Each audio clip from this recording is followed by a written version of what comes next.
On nous fait croire qu'en faisant beaucoup d'enfants, nous aurons des problèmes. Pourquoi?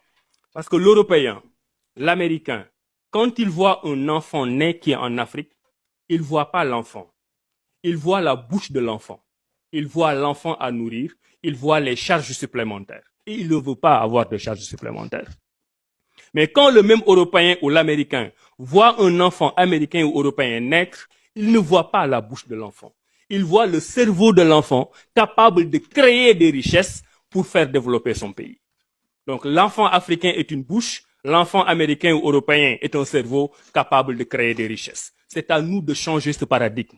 La question de la démographie en Afrique obsède les Occidentaux. Selon leur théorie, pour diminuer la pauvreté en Afrique, il faut que les femmes africaines arrêtent de donner beaucoup d'enfants. Une théorie complètement idiote qui leur vient de Malthus, selon qui il faut contrôler la démographie du monde parce que les ressources de la planète ne sont pas inépuisables. Quand des pays ont encore aujourd'hui 7 à 8 enfants par femme, vous pouvez décider d'y dépenser des milliards d'euros, vous ne stabiliserez rien. Dernièrement même, nous avons entendu un allumé du nom de Wilhelm Junnila, ancien ministre finlandais, qui a affirmé que, et vous en tomberez des nues, la population de l'Afrique serait un danger pour le climat, comme si les naissances émettaient plus de carbone que les usines du Nord.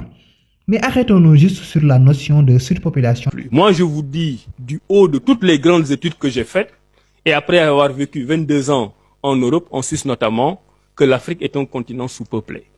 Et je considère que l'Afrique doit continuer à peupler sa terre. Parce que c'est ça qui fera la force de l'Afrique. Saviez-vous que l'Afrique a une superficie de 30,37 millions de kilomètres carrés avec une population de 1,494 milliards, ce qui fait une densité de 49,19 habitants au kilomètre carré. Et l'Europe, qui fait 10,43 millions de kilomètres carrés, a une population de 742,3 millions, une densité d'environ 74 habitants au kilomètre carré. L'Afrique est donc moins peuplée que l'Europe. Le continent africain est le moins peuplé du monde. Alors, pourquoi la démographie de l'Afrique les obsède tant?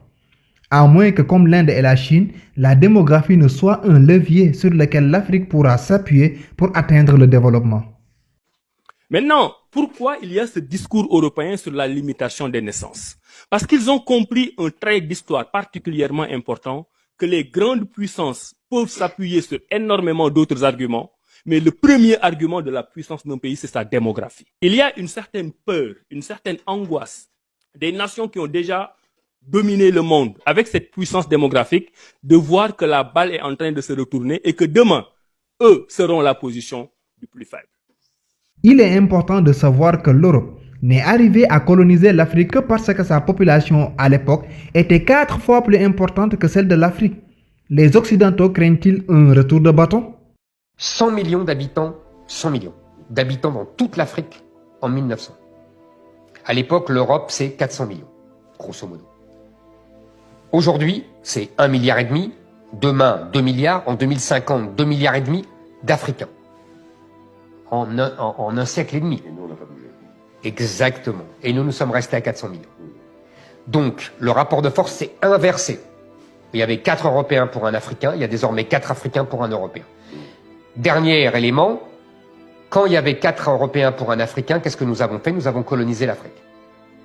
Quand il y a désormais 4 Africains pour un Européen, qu'est-ce qui se passe? L'Afrique colonise l'Europe. Moi, jeune, je me demandais toujours, mais pourquoi les Européens ont réussi à nous coloniser? Il y a une dimension qui ne sort pas dans nos livres d'histoire. Mais en 1900, il y a un siècle, en Afrique, on était 140 millions. Que 140 millions. C'est presque la moitié de la population du Nigeria actuellement. Et c'est toute l'Afrique. On n'était que 140 millions. Et en 1900, la toute petite Europe était à 420 millions d'habitants.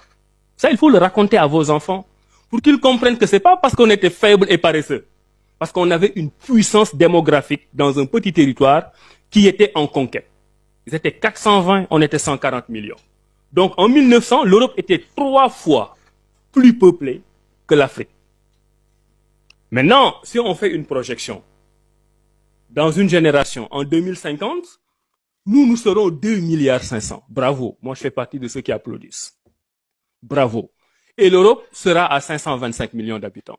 On sera 7 fois plus nombreux qu'eux. Toutes les grandes puissances ont une démographie importante. Pourtant, on essaie de faire croire à l'Africain qu'avoir beaucoup d'enfants est un tard, Si c'est ceux qui appauvrissent et déstabilisent l'Afrique qui nous conseillent ensuite de réduire les naissances pour notre bien, alors permettez-moi de bien mettre en doute la sincérité de ce conseil. Alors j'ai une question. Pensez-vous que la croissance démographique soit une bénédiction ou une malédiction pour l'Afrique? Dites-le nous en commentaire.